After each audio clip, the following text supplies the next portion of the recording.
Bismillahirrahmanirrahim. Assalamualaikum warahmatullahi wabarakatuh. Perkenalkan, nama saya Nuri Fadila Damayanti dari Prodi Hukum Ekonomi Syariah dengan NIM 11202300446. Di sini saya akan menjelaskan mengenai fatwa DSN MUI tentang Al-Qard. Sebelum membahas mengenai fatwa DSN MUI mengenai Al-Qard, di sini saya akan membahas mengenai apa sih Al-Qard itu. Nah, jadi teman-teman, Al-Qard adalah pinjaman tanpa mensyaratkan tambahan keuntungan kepada si pemberi pinjaman.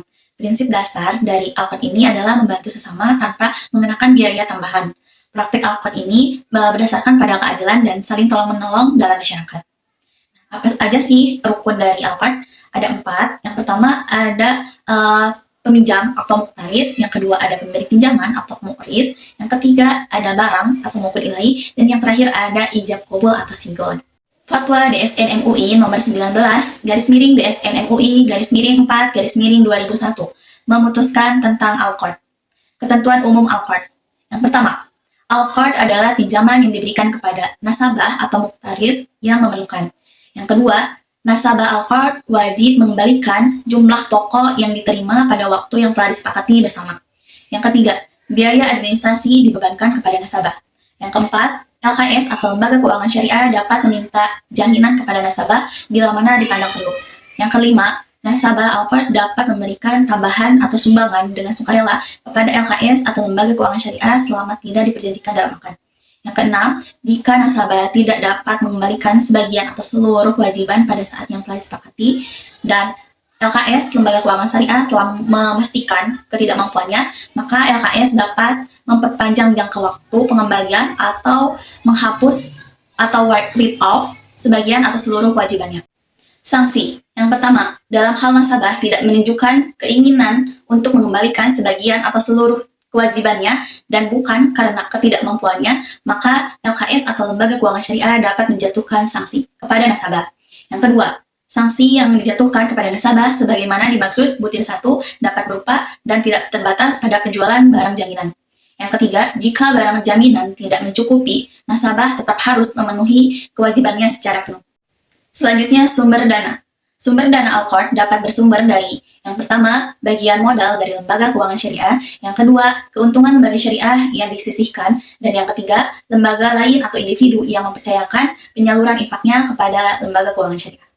Selanjutnya, yang pertama, jika salah satu pihak tidak menunaikan kewajibannya atau jika terjadi perselisihan di antara para pihak, maka penyelesaiannya dilakukan melalui badan arbitrasi syariah setelah tidak tercapai kesepakatan melalui musyawarah.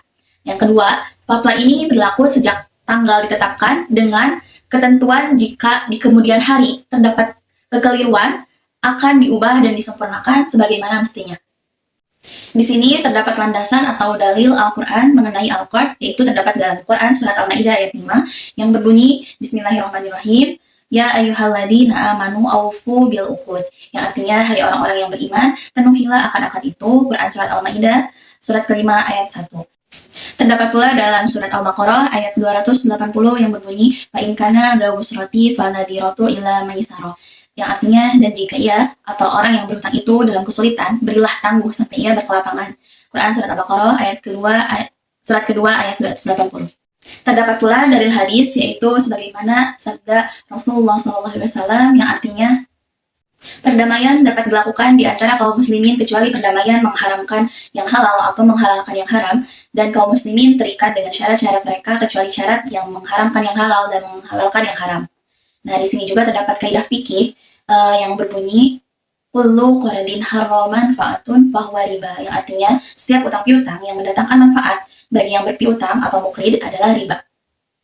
DSN MUI setelah memutuskan fatwa tentang Al-Qard sebelumnya menimbang yang pertama, bahwa Lembaga Keuangan Syariah atau LKS di samping sebagai lembaga komersial harus dapat berperan sebagai lembaga sosial yang dapat meningkatkan perekonomian secara maksimal.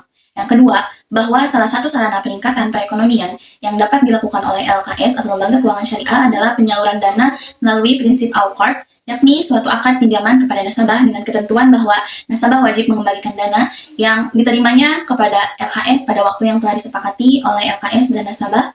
Yang ketiga, bahwa agar akad tersebut sesuai dengan syariah Islam, maka DSN MUI memandang perlu penetapan fatwa tentang Al-Qard ini untuk dijadikan pedoman oleh Lembaga Keuangan Syariah atau LKS. Alhamdulillahirrabbilalamin, sekian presentasi dari saya membahas mengenai fatwa DSN MUI tentang Al-Qur'an. Mohon maaf bila ada kesalahan. Wabillahi taufiq walhidayah. Wassalamualaikum warahmatullahi wabarakatuh.